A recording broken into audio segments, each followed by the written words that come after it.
August 22nd, 1944, 5 hours and 45 minutes in the morning, in the damp shadows of the Bois de Boulogne in Paris. Marcel Dubois adjusted his gold-rimmed glasses with fingers that trembled not with fear, but with arthritis, accumulated from 43 years, working as an industrial chemist in the perfume factories of Grasse. His completely white hair was hidden under a dark cap, and his hands, stained from decades of contact with essences and solvents, held a set of tools that he had carried around the occupied city all night. 3 years earlier, Dubois was retired, tending his small lavender garden in Provence, distilling essential oils as a hobby, and occasionally receiving visits from his 5 grandchildren. Now, wearing shabby civilian clothes that smelled of sweat and tension, he studied through improvised binoculars a German warehouse 300 meters away, where resistance intelligence confirmed that something was stored that could turn the whole of Paris into a chemical cemetery. Beside him, crouched among the bushes and ancient trees of the park, were 11 other men and 3 women, ranging in age from 52 to 74, former pharmacists, chemistry professors, laboratory technicians, a former insecticide factory worker, and even a winemaker who had spent 5 decades understanding fermentation and chemical compounds. None of them had received formal military training. None of them were young or strong in the conventional sense. But each of them understood molecules, reactions, volatility, and decay in ways that Hitler and his generals would never have imagined would be relevant to war. Dubois lowered his binoculars and looked at his companions, seeing in their lined faces and tired eyes the same silent determination that had brought him here. 6 weeks earlier, a resistance courier had knocked on his door in Grasse with news that chilled his seasoned chemist's blood. The Germans were storing in Paris not conventional explosives, but tons of weaponized chemical agents, including mustard, phosphorus, and something new that stolen documents identified only as Substance N, an experimental nerve compound that could kill millions if dispersed correctly over the city. Hitler's plan, according to decoded partial intercepts, was simple in its monstrosity. If Paris fell to the Allies, he would leave nothing but corpses and poisoned ruins. A chemical ghost town that would not be safe again for decades. The Allied military was aware of the threat, but, crucially, did not have qualified personnel to safely identify, neutralize, or destroy the chemical agents without causing exactly the catastrophe they were trying to prevent. Bombing the warehouses would only spread the poisons into the air. Conventional ground attack risked rupturing containers and releasing lethal gases. It was a problem that required not brute military force, but in-depth chemical knowledge and practical experience that only decades of civilian work could provide. Dubois had responded to the call without hesitation, and in the following weeks, through clandestine resistance networks, other chemists, pharmacists, and technicians, retired or still working in occupied Paris, had been discreetly recruited. They weren't soldiers. They didn't have uniforms or ranks, but they had something that no Panzer Division or SS squadron had. They understood exactly how to kill chemical poison before it killed millions of innocent civilians. 6 weeks earlier, in Berlin, Klaus von Ritter, 42 years old, the senior SS officer responsible for Operation Wooderick, bent over maps of Paris spread out on his polished mahogany desk at the Gestapo headquarters on Prinz.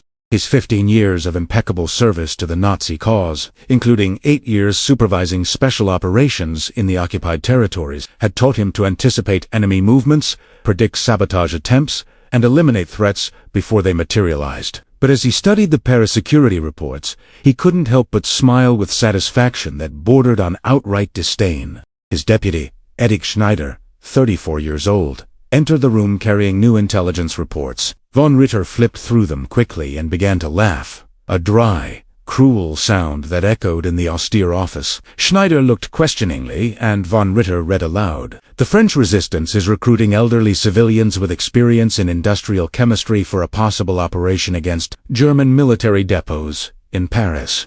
Identified agents include Marcel Dubois, 68, retired former Prof. Henry Beaumont, 70, former art teacher, organic chemistry, and Simone Lorraine, 59 years old, former pharmacist. Average age of recruits is 63 years old. None have military training. Von Ritter threw the report on the table with a theatrical gesture of dismissal. Schneider, The French really lost any sanity they possibly had left. They are sending chemical grandmothers against the most sophisticated military operation the SS has ever mounted in occupied territory. We have 150 elite SS soldiers, average age 26, all veterans of the Eastern Front, guarding those depots. We have a multi-layered security systems, mines, electrified fences, dog patrols, motion sensors. And the French send a retired perfumer. He got up and walked to the window, looking at the Berlin street below. These fools don't understand what they are dealing with. Waterick is not just a pile of old-fashioned WWI mustard gas barrels. We have Substance N, developed by the best military chemists in Germany, all with doctorates from the most prestigious universities in Europe, all with at least 10 years of specialized research in chemical warfare. We have enhanced sarin, taban in concentrations that can kill in seconds, and dispersal systems that would turn all of Paris into a dead zone in less than 2 hours. Our military chemists calculated every variable wind patterns, population density, evaporation rate, penetration into structures. And do the French think that a group of retirees who spent their lives making perfume and teaching high school students can do anything about it? Schneider nodded but asked, "Sir, should we increase security anyway?" Von Ritter returned to the table and opened a folder containing detailed profiles of the stored chemical agents. "Look at this, Schneider. To simply enter the warehouses without dying instantly, they would need military-grade chemical protective equipment that not even the French army had before the occupation. To neutralize the agents, they would need specific some of which do not even exist outside of German military laboratories.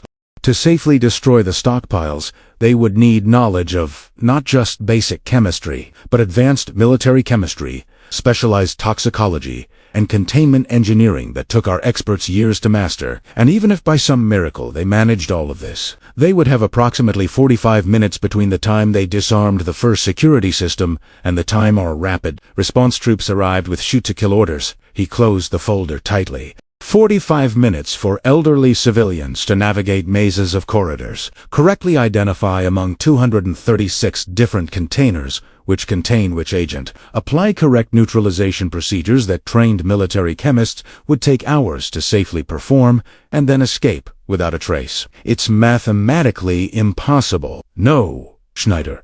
Let's not waste resources increasing security against phantom threats from French retirees. Let's maintain our current protocols and focus on real threats. Possible Allied airstrikes, infiltration by British commandos, sabotage attempts by real trained agents. If these old Frenchmen really try anything, our guards will kill them before they get within 100 yards of the warehouses, and their boaties will serve as a warning to any other fools who think that civilian experience in making soap and distilling wine equals military prowess. 4 weeks before dawn in Paris, in two parallel worlds that operated under completely different logics, preparations were taking place that would determine the fate of millions. In the ancient catacombs beneath the Latin Quarter, Marcel Dubois conducted clandestine meetings with his unlikely team of civilian chemical experts. The dank room, lit only by oil lamps covered so as not to let any light escape, had been a wine storage room in the 18th century, and now served as a makeshift laboratory and planning center for operations that no military manual would ever consider viable. Dubois, 68 years old, and with 43 years of experience in industrial chemistry, stood before a blackboard stolen from an abandoned school, drawing molecular diagrams in white chalk, while speaking in a low but clear voice. André Bermont, 70 years old, former professor of organic chemistry at the Sorbonne for 46 years, sat on an old wooden box, his arthritic but still capable hands holding a notebook in which he took meticulous notes.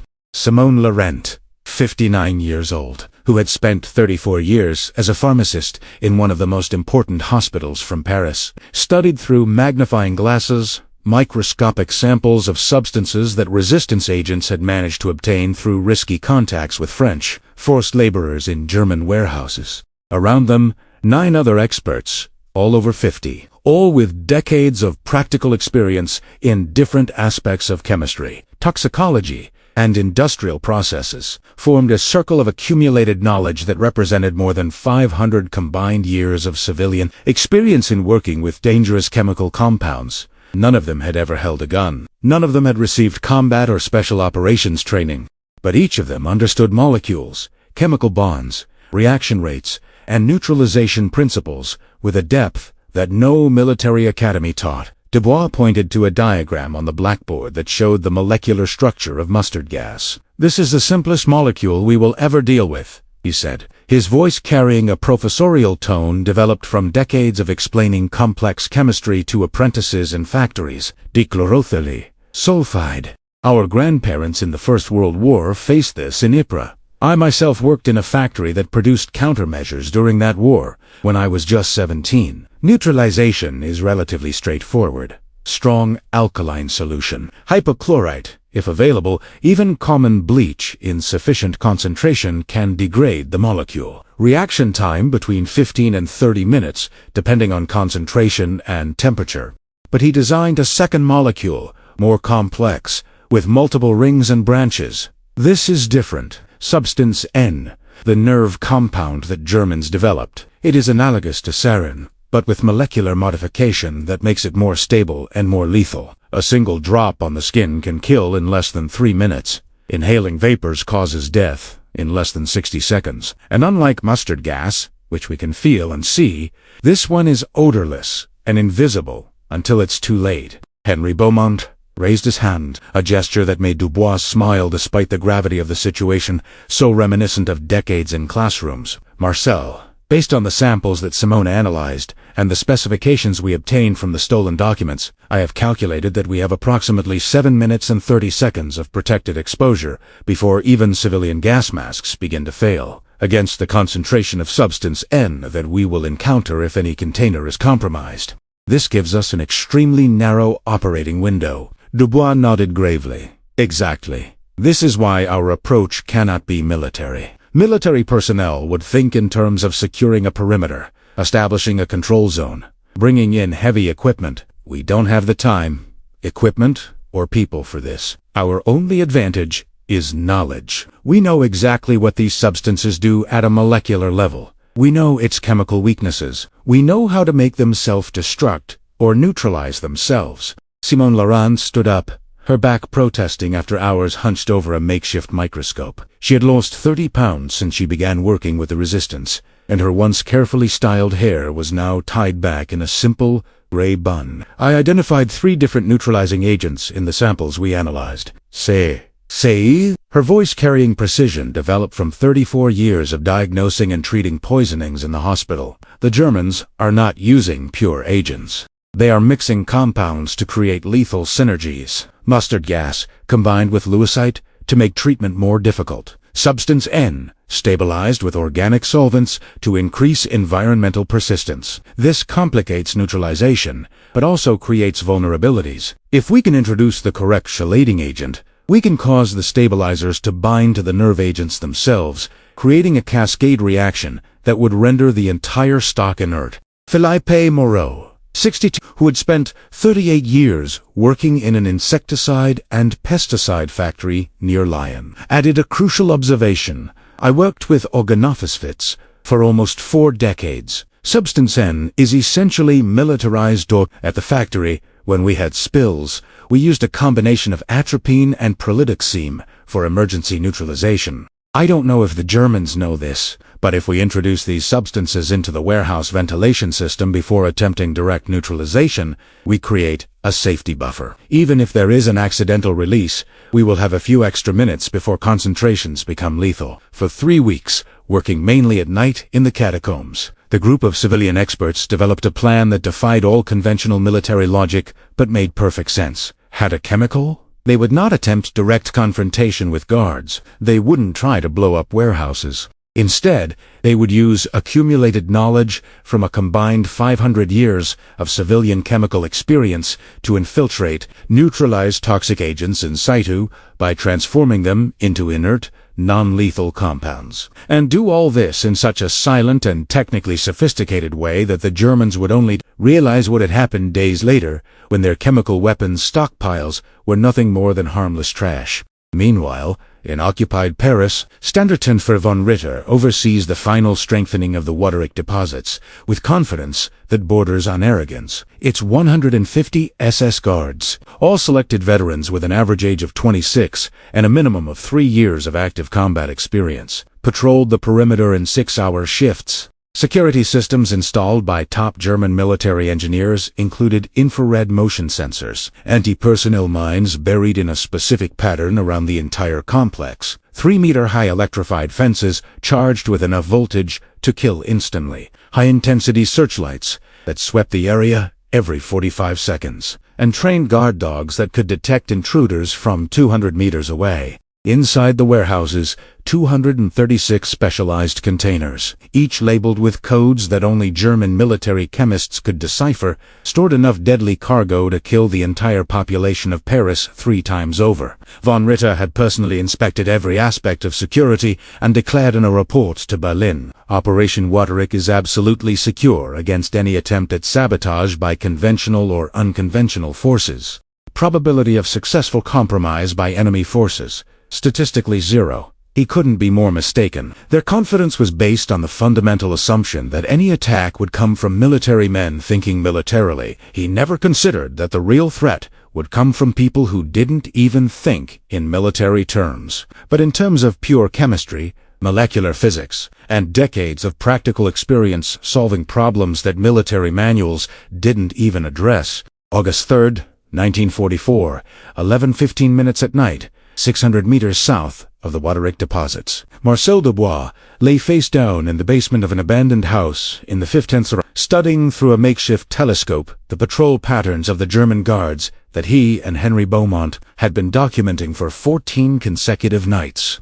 His knees protested against cold concrete, his arthritis worsened in humidity, and he had to consciously ignore the constant back pain that decades of laboratory work had left as a permanent legacy. Beside him, a notebook covered with meticulous notation showed what 43 years of scientific rigor had taught him. Standards were everything in chemistry, and apparently in military security as well. Henry Beaumont, 10 years older, but still with a scalpel-sharp mind, was sitting in a corner of the basement, compiling observations from the entire team into a master document that looked more like a scientific article than a military operation plan. Philippe Moreau had returned an hour ago from risky reconnaissance of the sewage systems beneath the warehouses, his clothes soaked and smelling of things no one wanted to discuss, but with crucial information. The warehouses, ventilation system connected to the ancient sewer network, exactly as 19th century architectural plans had suggested. Simone Laurent was preparing the last batch of neutralizing agents in an even more improvised laboratory set up in the house's bathroom, using glassware that they had managed to steal from a bombed pharmacy and reagents that she had collected, from sources as varied as cleaning shops, abandoned hospitals, and even the cellar of a closed restaurant. Chemistry didn't care about provenance. Molecules reacted the same way, regardless of where they came from. Dubois lowered his telescope and consulted a pocket watch that had belonged to his father. Patrol pattern repeats exactly every 13 minutes and 40 seconds, he said in a low voice, so as not to risk echo. But there is a variation of 45 seconds to 2 minutes and 15 seconds between when patrol passes through the south gate and when dogs patrol the perimeter. This is our window. Beaumont adjusted his glasses and did quick mental calculations. 2 minutes and 15 seconds to cross 53 meters of open land, remove the access cover to the sewage system, descend an 8-meter iron ladder, and close the cover behind us. Considering our average age of 64 and physical condition, this is at most possible, definitely not comfortable. El Dubois smiled humorlessly. Henry, we spend our entire lives doing things that manuals said were impossible. I distilled essences that textbooks said were You taught organic chemistry without a proper laboratory during occupation in the First World War. Philippe worked with compounds so toxic that regulations said he required 3 times as much protective equipment as he had. Let's not let stopwatches tell us what we can and can't do now. Simone Laurent emerged from the bathroom, carefully carrying 10 dark glass vials, each containing clear liquid that might look like water to the untrained eye, but was in fact a sophisticated cocktail of neutralizing agents that she had spent 3 weeks formulating. This is done, she said, voice carrying a mixture of scientific pride and terror at what they were about to attempt. Each vial contains a buffered solution of modified prolytic atropine, synthesized from belladonna that I collected in the Jardin des plants, and a chelating agent that I developed based on principles I learned from treating heavy metal poisoning. If we can get this into the warehouse ventilation system, it will create a protective atmosphere that will give us between 7 and 11 minutes of additional time if there is an accidental release of nerve agents. Philippe Moria, who had exchanged wet clothes for dry but equally worn clothing, added his report. Sewage system takes us to the access chamber 92 meters from the main warehouse building. From there is a maintenance tunnel, probably from the 1880s, when this district was remodeled, which runs directly under the depot's foundation. Original plans show that the ventilation system has air inlets at basement level, accessible through maintenance panels. Germans obviously wouldn't wait for someone to come up from below, because who would be crazy enough to navigate Parisian sewers at night, in the dark, with an average age of over 60? He laughed softly, the sound dry and humorless. They wouldn't expect civilian chemists, that's for sure. Over the next 3 hours, the team reviewed every detail of the plan for the 23rd time. Antoine Rousseau, 57 years old, a former civil engineer who had spent 32 years building bridges and tunnels throughout France, had created detailed maps of each meter they would travel, noting the height of ceilings, the width of passages, places where they would need to bend or crawl, points where water ran faster and posed a risk of drowning. Catherine Blanc, 60, who had worked 41 years as a laboratory technician at a research institute before being forced into retirement by her occupation, had prepared specialized first aid kits focused specifically on treating acute chemical exposure. Jean-Paul Mercier, 50, a former winemaker who understood fermentation, oxidation, and organic chemistry in ways that a PhD could not teach, had created a minute-by-minute schedule of the operation that took into account not only the time needed for each step, but also the fatigue expected of people his age, performing intense physical activity. At 2:37 on the morning of August 4th, 11 people emerged from the basement and moved through the dark streets of occupied Paris, toward the entry point into the sewer system that would change the course of the war in ways that historians would take decades to fully appreciate. Each carried a backpack containing the chemical tools of their trade, not military weapons. Marcel Dubois carried test tubes, bottles of reagents, and a precision pH meter that he had used in a perfume factory for more than 4 decades. Simone Laurent carried syringes, vials of antidotes, and a makeshift for catheter in case anyone on the team was exposed. Henry Beaumont had a waterproof notebook where he would record every observation, every measurement, every chemical reaction they observed. Because, even on a life-or-death mission, decades of scientific training required adequate documentation. They didn't move like soldiers. They did not march in formation or use military hand signals. They moved like a group of older people walking to work early in the morning, which, in a sense, was exactly what they did. It was just that his job this particular morning involved saving millions of lives by silently disarming the most dangerous chemical arsenal that Nazi Germany had ever positioned in occupied territory. At 3:12 minutes in the morning, Marcel Dubois removed the heavy manhole cover with the help of Philippe Moore, both of them struggling with weight and protesting joints, and descended first into the damp darkness that smelled of centuries of not-so-glorious Parisian history. His small flashlight, covered with a red filter so as not to compromise night vision, revealed a tunnel of ancient stone dripping water and covered with decades of biological growth that would likely offer fascinating material for microbiological study under different circumstances. One by one, the 11 team members descended, moving with the caution that age and experience taught. There was no unnecessary haste, no youthful bravado. Every step was measured. Every movement deliberate. Falls on these wet rocks could mean broken bones, and bones of people in their 60s didn't heal as easily as bones of 20-year-old soldiers. The tunnel required them to walk bent over for long stretches, and Dubois felt his spine protest with every meter. Henry Beaumont, behind him, breathed heavily, but kept a steady pace. Decades of academic discipline translated into physical perseverance. Catherine Blanc, a lab technician for more than 4 decades, lit the way with a second flashlight, her feet finding sure footing on damp rocks with care developed from years of moving through labs filled with expensive glassware and dangerous reagents. After 42 minutes of careful navigation through a network of tunnels that few modern Parisians even knew existed, the team arrived at the access chamber that ancient blueprints had indicated. Antoine Rousseau, a civil engineer, examined the structure with a professional eye developed over 3 decades, building French infrastructure. "North wall," he whispered, pointing his flashlight at a section of stone that looked identical to the rest, but which his experience identified as different. "Behind this is empty space, probably a maintenance chamber that original builders left for future access to foundations. If my measurements are correct, and they usually are, we are exactly 8 meters and 2 feet below the southeast corner of the main deposit." With simple tools, levers and hammers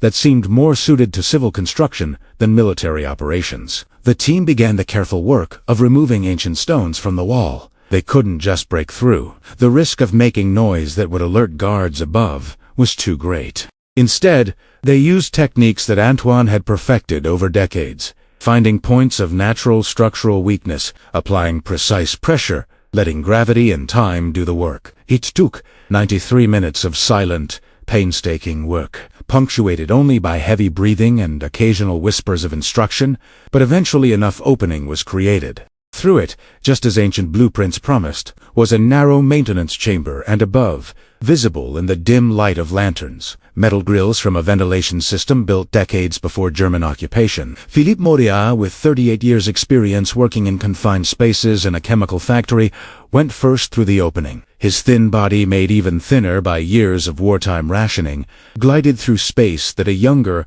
more muscular man would have found impossible. Jean-Paul Mercier followed, his decades of experience navigating narrow cellars and wine cellars, making claustrophobia something he had learned to ignore long ago. Simone Laurent walked through carefully, carrying her backpack of neutralizing agents as if carrying a child, because in a sense she was carrying hope for millions of Parisians who slept, not knowing that they were days away from mass chemical death. In the dusty maintenance chamber, probably untouched for 50 years, the team regrouped. Above them, through ventilation grills, they could hear distant sounds of German guards talking, boots marching on patrol, the occasional dog barking. But the ventilation system, as Antoine had calculated, did not lead directly to the space occupied by guards. Germans had taken over the existing building and its systems, modifying exterior security but without having the time or knowledge to completely remake old infrastructure. This was exactly the vulnerability that decades of civil engineering experience had identified.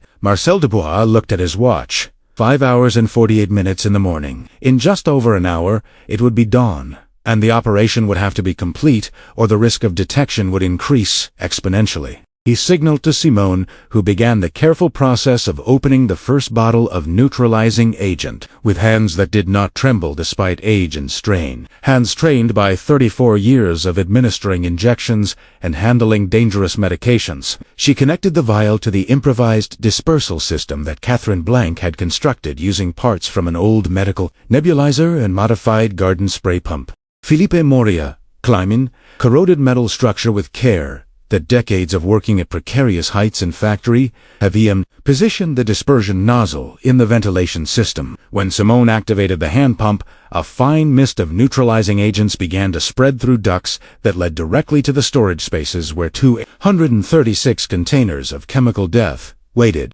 It took 17 minutes to disperse the entire contents of the 10 vials through the ventilation system. During this time, the team barely dared to breathe, aware that any unusual sound could alert guards above. When they finished the first phase, Marcel Dubois allowed himself a small moment of relief. But he knew that was just preparation.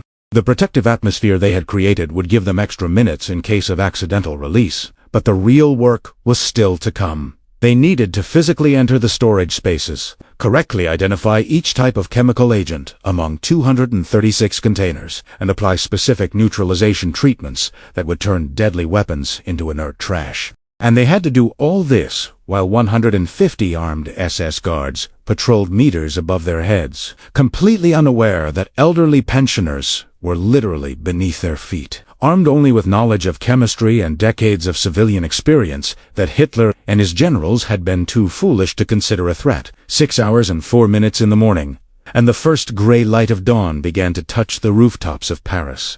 Marcel Dubois knew that every minute that passed increased the risk of detection, but haste, now, would be disastrous. Antoine Rousseau, using precision tools he had carried and the intimate construction knowledge that 32 years as a civil engineer had given him, worked on the access panel to the warehouse's basement. The panel, probably installed in the 1890s to maintain the original steam heating system, was rusty and stubborn, but not locked because why would Germans lock access that they assumed no one knew existed? After 18 minutes of careful work, the panel gave way with a low creak that made everyone freeze, but no alarm sounded. No boots ran, no dogs barked. Opening revealed was narrow, less than 50 centimeters wide, but sufficient. Jean-Paul Mercier, the thinnest of the group, went first, gliding through with an ease born of decades of navigating the tight spaces of ancient cellars. Philippe Moreau followed, then Simone Laurent, each entering the dark basement with dim red flashlights. The basement was a maze of narrow hallways and storage rooms, many still containing old equipment from when the building had served as a pre-war manufacturing facility.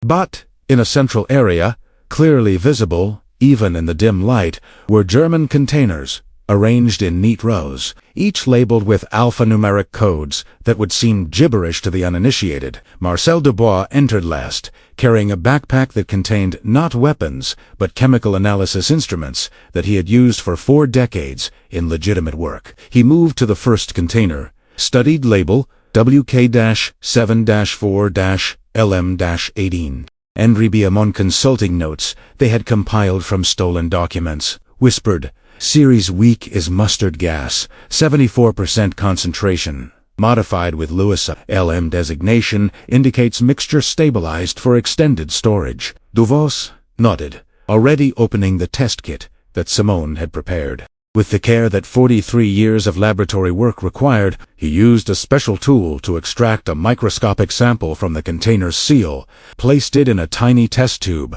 and added test reagent. The staining that resulted confirmed Henry's analysis. Stabilized mustard gas, exactly as documents had indicated. For the next 2 hours and 47 minutes, the team of civilian experts performed the most technically complex and risky operation of their lives.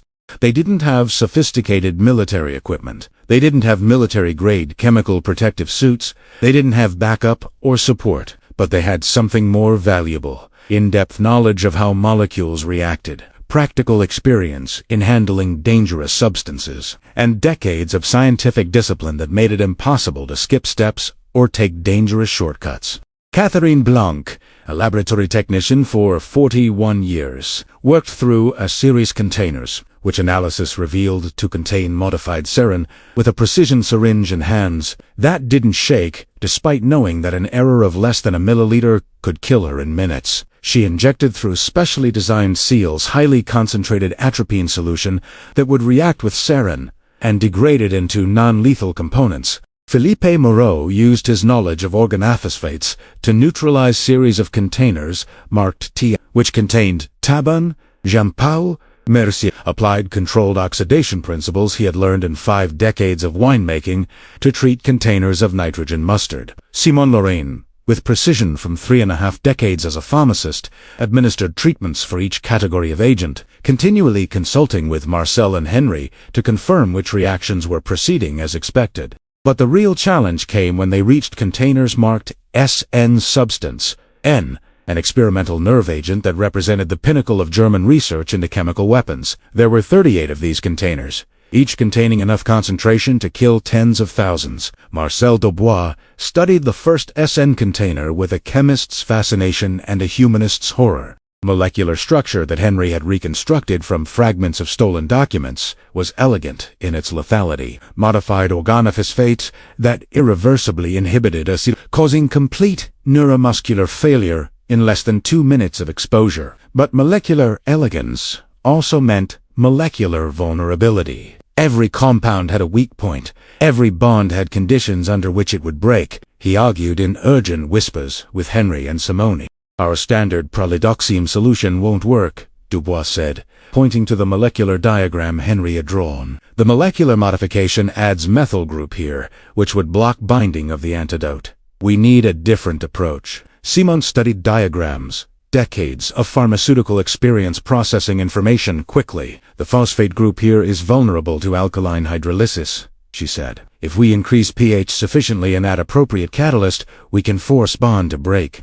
But we need a pH above 12, maybe 30, and that's too corrosive to inject directly through the seals without risking compromising the integrity of the container. Indri Beamon, a professor for more than 4 decades and a world-class theoretical chemist, had a crucial insight. We don't need to inject directly. Containers have pressure valves, small but present, because a stabilized substance generates gas slowly. If we introduce alkaline vapor through a pressure valve, the reaction will occur in the gaseous phase inside the container. It will take longer, perhaps 45 minutes to an hour per container, but it will be safe and thorough. They didn't have 1 hour times 30 containers, but they also had no choice. For the next 4 hours, working with the acute awareness that each passing minute increased the likelihood of discovery, the team dealt with SN containers one by one. Felipe Moreau had built a makeshift alkaline steam generator using an old metal can, rubber tubing stolen from abandoned medical equipment, and a heat source from an alcohol lamp. Simone prepared sodium hydroxide solution in the exact concentration needed. Marcella and Henry monitored each reaction through pH measurements and microscopic sample tests, confirming that substance N was being degraded into inert components. At 11:32 in the morning, 9 hours after entering the sewers, 38 containers of substance N had been neutralized, but there were still 198 containers of other agents left, and the team was exhausted. Marcel Devaux, at 68, felt each decade in his bones. His hands shook not from nervousness, but from pure physical fatigue. Henry Beaumont had twice had to sit down for a few minutes when the dizziness from working hunched over in a poorly ventilated space became too intense. Catherine Blank was pale and sweating despite the cold of the basement. Signs that Simone recognized as possible sublethal exposure to traces of chemical agents they had treated, but they continued. Anton Rousseau, monitoring patrol patterns above through occasional audible noises, reported that Germans still did not appear to suspect anything. Jean-Paul Mercier, working through containers of phosgene with treatment that applied principles of fermentation chemistry in ways that no military chemist would ever think of using, completed 23 more neutralizations.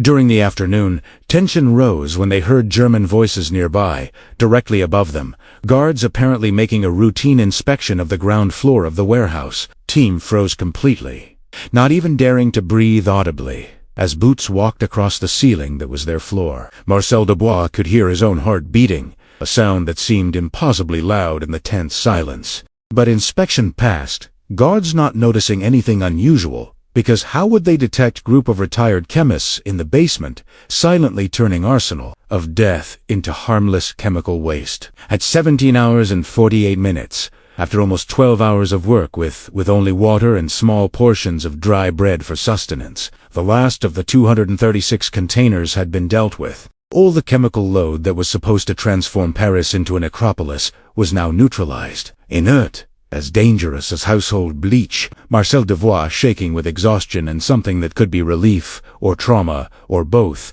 took a final test in the last container. Reagent that should turn blood red in the presence of active nerve agents remained light blue-green. Complete neutralization. Operation Whatterick was dead, and Germans still had no idea. Withdrawal was almost as difficult as infiltration had been. Muscles that had worked for 12 hours without real pause protested with every movement. Marcel Dubois had to be helped through the narrow opening back into the maintenance chamber, his knees simply refusing to bend properly after hours of crouching over shipping containers. Henry Beaumont was so dizzy that he needed Antoine Rousseau's support to climb down the metal stairs back into the sewer tunnels. Catherine Blank was clearly in significant distress, shallow breathing and pale skin indicating that she had likely absorbed a sublethal dose of some agent through her skin, but she'd refused to stop or complain, moving with silent determination back through the damp tunnels. The journey back through the sewers, which had taken 42 minutes on the way there, now took almost 2 hours. Philippe Moria, in the lead with flashlight, had to stop frequently to allow older members of the team to regain enough strength to continue. Jean-Paul Mercier, normally robust from decades of physical labor in vineyards, carried Simon's backpack in addition to his own because she simply no longer had the strength in her back. When they finally emerged from the sewer system at 19:53 minutes, it was almost dark again. They had been underground for over 16 hours. Each of them was drenched in sweat and sewage water, smelling bad, shaking with exhaustion and the beginnings of psychological shock as they processed what they had just done. But they were alive, and Paris was saved, and the most complex chemical neutralization operation ever attempted by non-militarily trained civilians had been successfully completed. They quickly split up, returning via different routes to the various resistance safe houses spread across the city. They couldn't risk being seen together. Each took with them samples of the neutralized agents in small, carefully sealed vials, evidence of what they had accomplished in case anyone ever doubted it. Marcel Duvar, returning, alone, to the small apartment where he had been hiding for months, allowed himself to collapse on the narrow bed just long enough to exchange sodden clothes for dry ones, before forcing himself to sit at the small table and document the entire operation while the memory was fresh. Decades of scientific discipline required appropriate documentation. Even exhausted beyond any fatigue he had ever experienced, he wrote for 3 hours, recording every detail, every observation, every chemical reaction, every challenge faced, and how it was resolved. When he finally allowed himself to sleep at 23 hours and 15 minutes, his last thought was to hope that the Germans wouldn't discover what had happened too quickly. The Resistance's plan required that neutralization remain unknown to Germans for as long as possible. The longer it took for Hitler and his generals to realize that Operation Wuderich was compromised, the more difficult it would be for them to establish new stockpiles of chemical weapons before the Allied liberation of Paris that everyone knew was coming. On the morning of August 5th, Standartonfor von Ritter conducted routine inspection of the Wuderich depots with his usual confidence intact. Guards have reported no unusual activity in the last 24 hours. Security systems did not show any breaches. Everything looked exactly as it should be. Von Ritter had no reason to suspect that while he was sleeping comfortably in Gestapo headquarters, a group of civilian retirees with an average age of 64 had turned his carefully guarded chemical arsenal into harmless waste. German confidence in the superiority of conventional military systems blinded them to the possibility that the real threat came not from trained commandos or Allied bombers, but from deep civilian knowledge and decades of practical experience that no military academy taught. This blindness would be costly. 6 days passed before the first sign of trouble appeared. On August 10th, German chemical technician Lieutenant Walter Braun, 32 years old with a PhD in military chemistry from the University of Heidelberg and 6 years of experience working in chemical weapons development, conducted routine maintenance inspection of containers. German military protocol required that test samples be collected weekly to confirm that stored agents maintained adequate purity and potency. Braun, as meticulous as his German training required, collected samples from 6 containers representing different categories of agents. Preliminary tests in the field laboratory showed nothing unusual, but Braun, with an instinct developed in 6 years working with lethal substances, noticed something that bothered him. The color in one of the mustard gas samples was slightly different than expected, a paler yellow-green tone than it should have been. He decided to conduct full-mass spectroscopy, a more detailed test that would take several hours, but would reveal exact molecular composition. At 18 hours and 36 minutes, spectrometry results arrived, and Walter Braun felt his blood run cold. A sample that should show a 74% concentration of dichlorothiol sulfide showed less than 2%. Instead of active mustard gas, spectrum showed mainly alkaline degradation products, thiodeglycol, sodium chloride, and traces of sulfoxide. It was impossible. Stabilized mustard gas did not degrade on its own, especially not at a rate that would reduce concentration from 74% to 2% in a matter of weeks. Braun immediately tested a second sample from a container of results were equally devastating. Sarin was completely inactive, degraded into non-lethal phosphates and simple organic compounds. With hands shaking for the first time in his professional career, he tested remaining samples. They all showed the same pattern: complete or almost complete degradation of active chemical agents. 20 minutes later, Braun was on the phone with Standartonfor von Ritter, his voice carrying barely controlled panic. "Sir, We need immediate full inspection of all stocks. Test samples show impossible degradation across multiple categories of agents. Von Ritter, initially irritated at being disturbed during dinner, first felt a thrill of real concern when he heard genuine terror in Braun's voice. Leutnant, explain exactly what you found.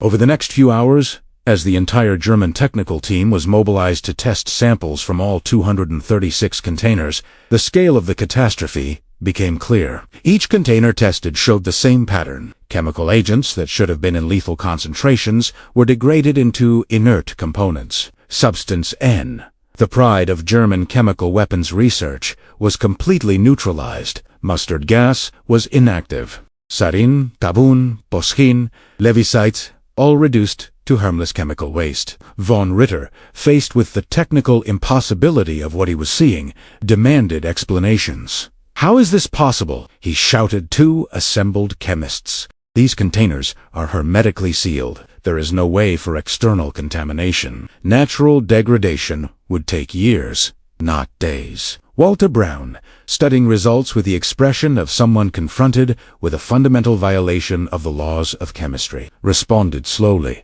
"Sir, this is not natural degradation. Patterns we are seeing are consistent with deliberate neutralization using specific agents introduced in a controlled manner. Someone injected alkaline compounds, antidotes, degradation catalysts, each specifically chosen for a particular type of chemical agent. This was not an accident or containment failure. This was highly sophisticated technical sabotage, carried out by someone with in-depth knowledge of military chemistry." Silence in the room was absolute.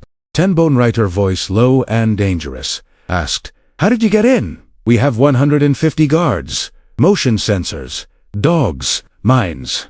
How did saboteurs get through all this without us raising a single alarm?" Subsequent inspection of the security perimeter did not reveal any signs of breach. Fences were intact. Mines had not been detonated. Dogs had not alerted to any intrusion. Guards swore that no patrols had been compromised. It took 2 additional days of forensic investigation before a German engineer finally discovered signs of entry. Tiny scrapes on the basement's access panel that no one had checked because they assumed that access through the old sewage system was impossible or at best impractical.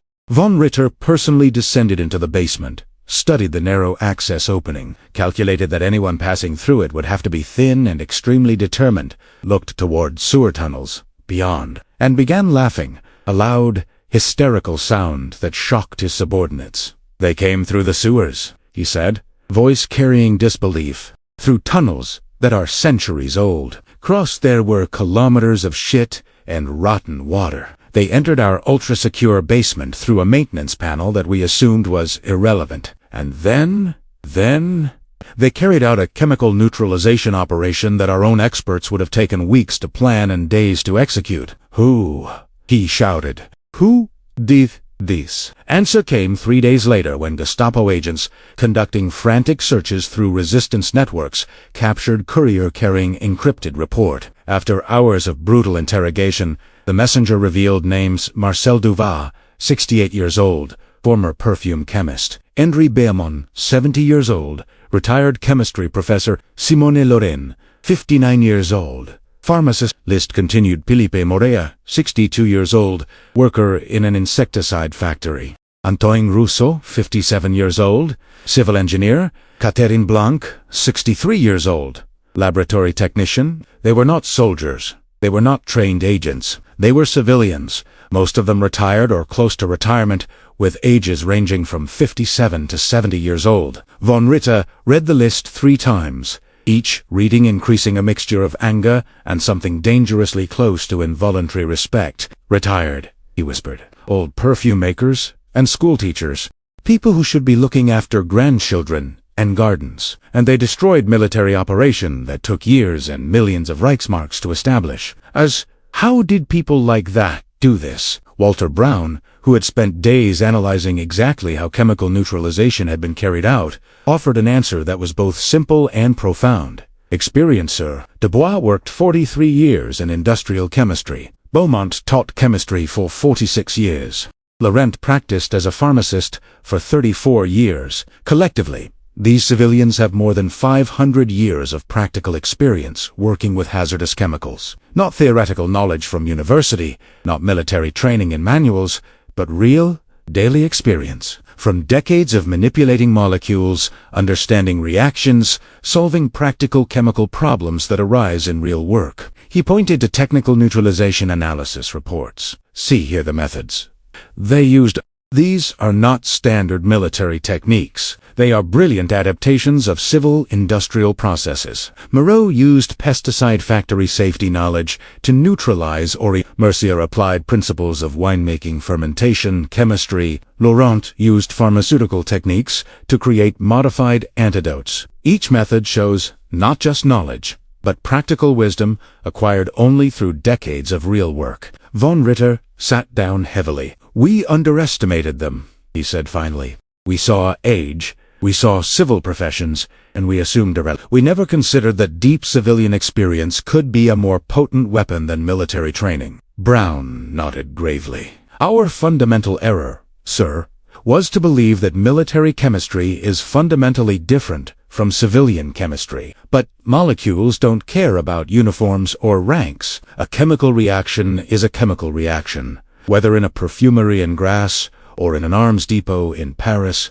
These civilians understood this. We don't." Final report to Berlin was devastating. Operation Wetterick completely compromised. All chemical stocks neutralized beyond recovery. Sabotage carried out by a cell of elderly civilian experts using non-military knowledge. Restablishment of chemical capacity in Paris before Allied liberation, now impossible. Paris, the city that Hitler had planned to turn into a toxic necropolis if he could not maintain it, was saved not by armies or bombers, but by a group of retirees armed only with test tubes, knowledge of chemistry, and courage born of decades of living lives that had meaning and purpose. The operation remained highly classified until decades after the war, protected both by the need for operational security during conflict and by the participants' own refusal to seek recognition. Paris was liberated on August 25, 1944, just 15 days after neutralizing the chemical arsenal, as Allied tanks rolled down the Champs-Élysées and crowds celebrated in the streets. 11 people watched from windows or inconspicuous corners, pleased but silent. Marcel Dubois stood in his small apartment in Montmartre, watching celebrations through closed curtains, his hands still showing chemical stains that decades of laboratory work had left permanent. He did not join the festivities. Part of him was simply too exhausted. Part of him was processing the fact that he and his colleagues had saved between 2 and 3 million lives, a number that was both impossible to truly comprehend and hauntingly real. Simone Laurent was in the Resistance's makeshift hospital treating Catherine Blanc, who had finally allowed a complete examination of the chemical exposure she had suffered during the operation. Prognosis was good. Damage was less than feared, but she would never fully recover full lung capacity. Small price, Catherine insisted, for millions of lives saved. Henry Beaumont was in the Sorbonne's partially destroyed library, already documenting the operation in meticulous detail, creating a record for history even though he knew that perhaps decades would pass before it could be published. In the following weeks, as Paris rebuilt and Allied forces advanced across France, team members resumed lives, as much as war allowed. Marcel Dubois briefly returned to Grasse, found his lavender farm in a precarious but salvageable condition, and decided to stay in Paris a little longer to help with reconstruction efforts. Philippe Moreau got a job in a chemical factory that was starting production again under French management. Antoine Rousseau joined efforts to rebuild destroyed bridges and infrastructure. They did not speak publicly about what they had done. They did not seek medals or recognition when they occasionally met each other on the streets of Paris. They exchanged only discreet waves or brief handshakes, aware that they had shared something that few could understand. But in May 1945, when the war in Europe finally ended, British intelligence commander, Major General Kenneth Strong, 50, a 30-year veteran of military intelligence service, called a discreet meeting in a temporary office in Paris.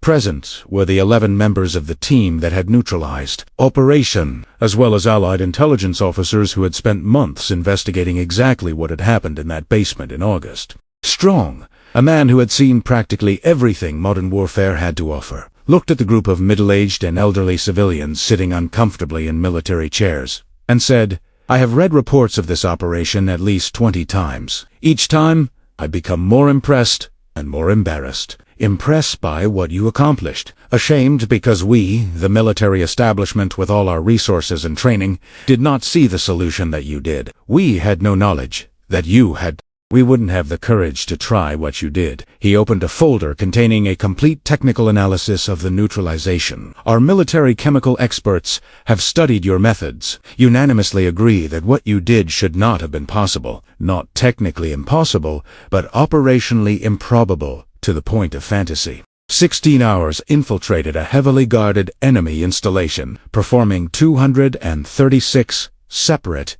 chemical neutralizations, each requiring pinpoint precision, without adequate military equipment, without backup, with an average age of 64 years. It is the type of operation that military planners would reject as unfeasible in the concept phase." Marcel Dubois, speaking for the first time, said calmly, "Major General, with respect, the military would not have tried because the military would think militarily. We think chemically. For us, it wasn't about storming a fortress or defeating guards. It was about understanding molecules and making them behave in ways we wanted. That's what we've done for decades in civilian jobs. We just apply the same skills in a different context." Strong nodded.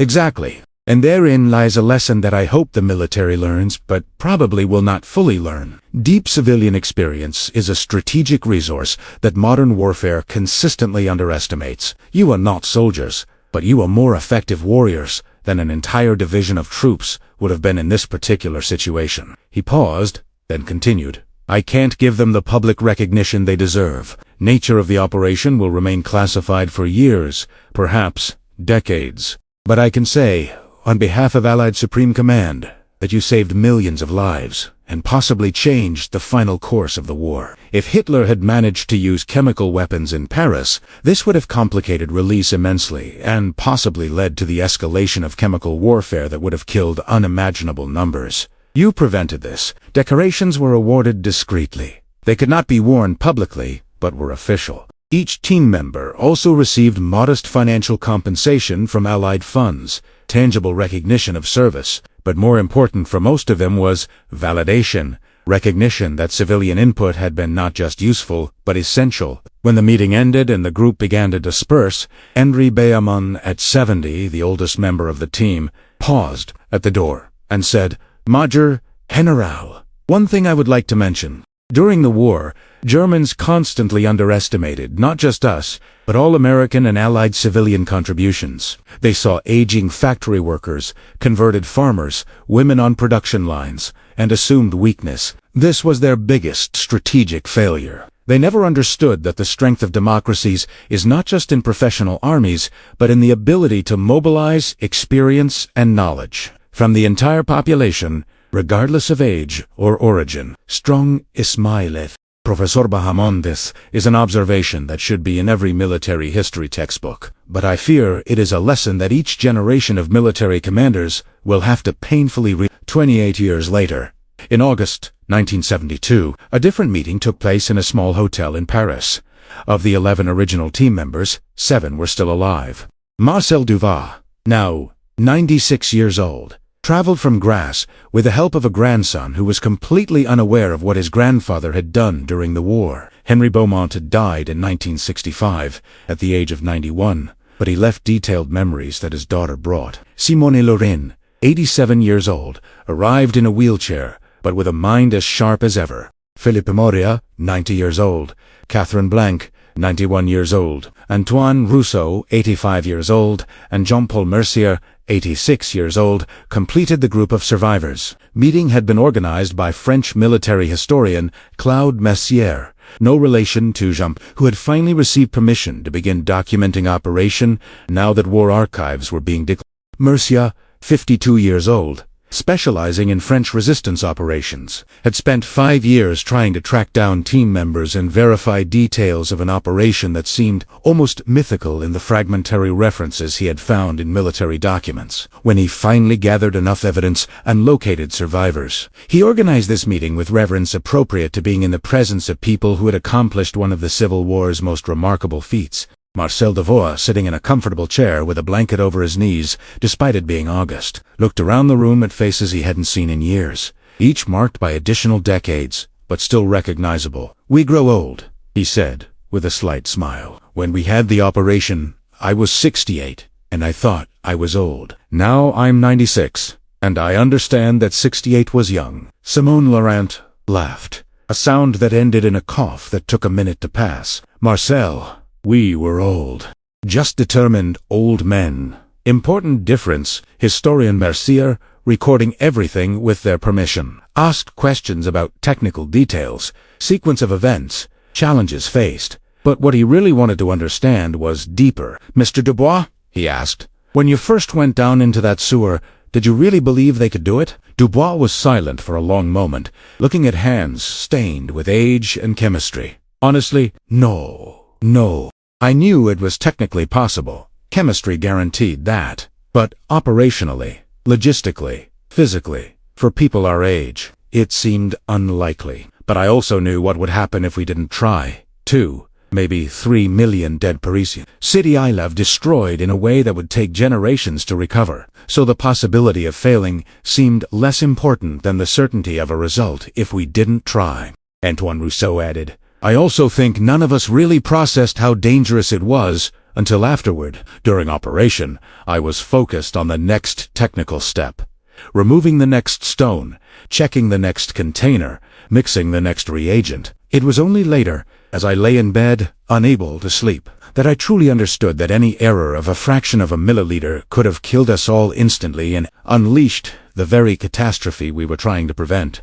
Mercier pressed gently. "And what kept you going at that moment when you perceived complete danger?" Catherine Blanc, voice weak but clear, replied, "Trainee. Decades of it. When you spend 40 years working in a laboratory with dangerous substances, you develop discipline that replaces fear. Don't think about what could go wrong. Think about the next procedure, next check, next measurement. Fear is a luxury that a chemist cannot afford when working." Philippe Moreau nodded. "Same thing at an insecticide factory. I worked with organophosphates that could kill within seconds of exposure. Every day for 38 years. Learn to respect danger, but not let it paralyze you. You learn that precision and protocol keep you alive, not courage or bravado." For 3 days, historian Mercier interviewed of the survivor, recorded memories, collected documents that they had kept. He was particularly fascinated by Henry Beaumont's family-preserved notebooks,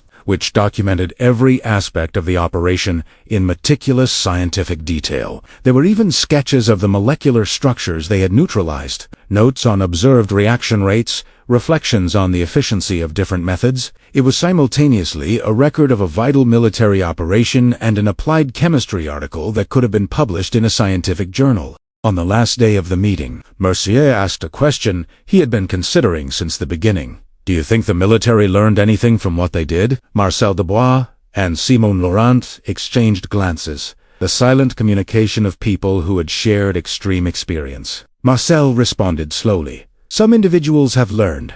Major General Strong understood. Some other officers who studied operations understood. But institutions, systems, I don't think so. Military personnel still think primarily in terms of conventional strength, youth, formal military training, the idea that 70-year-old retirees can be more valuable than soldiers in specific situations does not fit comfortably into traditional military structures." Simone added, "What we did was possible precisely because we were not military. We had no chain of command telling us which plan was impractical. We didn't have superiors vetoing unconventional approaches. We only had a chemical problem and decades of experience solving chemical problems. Freedom from being part of the military system was actually a crucial advantage." Jean-Paul Mercier, who had said little during interviews, finally offered observation.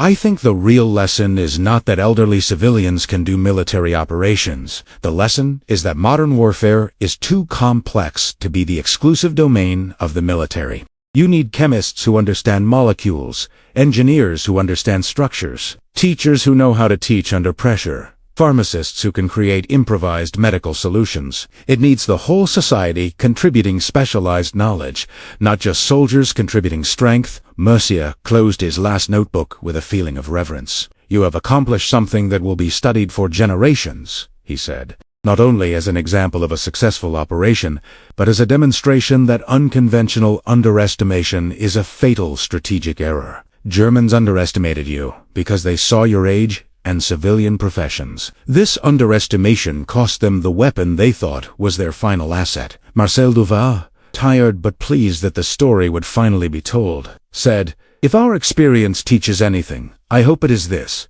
never discard knowledge or experience based on age or origin.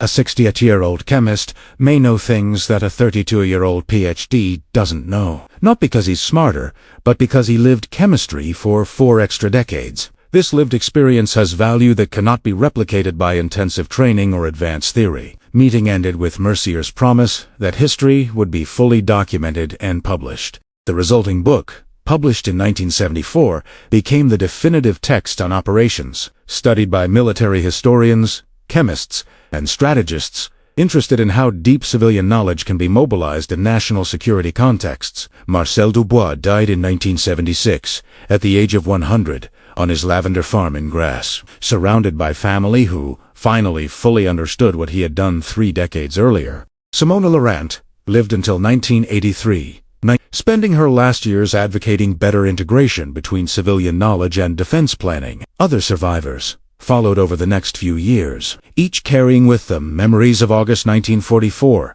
when a group of unlikely retirees saved millions, using nothing but chemical knowledge and decades of experience working with dangerous molecules. Today, 48 years after the war ended, a small memorial stands in the basement of the building that once housed the German chemical arsenal. Building is now high school. Children learning chemistry in rooms where death stocks once waited. Memorial is discreet, just a bronze plaque listing 11 names and dates. It doesn't explain details. It just says, "Here, in August 1944, these French civilians saved Paris." His weapon was knowledge. His strength was experience. His victory was silent but absolute. Few students who pass by the memorial daily fully understand its significance, but those who stop to read names, those who ask teachers about history, learn something that no conventional military textbook teaches. Aptly, that war is not fought only by young, strong soldiers.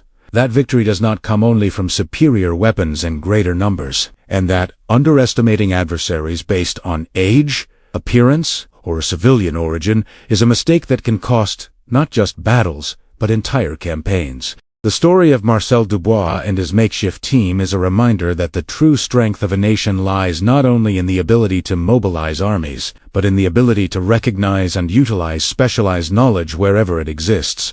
68-year-old chemist building perfumes for 4 decades. 70-year-old teacher teaching students for nearly 5 decades. 50-9-year-old pharmacist treating patients for 3.5 decades. Each carried knowledge that decades of military training could not replicate. When Hitler and his generals looked at occupied France, they saw a defeated, aging population, apparently without significant resistance. They never imagined that the real threat would come not from young resistance soldiers with guns, but from retirees with test tubes. They never considered that profound civilian expertise, creatively applied in a military context, could defeat the most sophisticated arsenal of chemical weapons that German science had produced.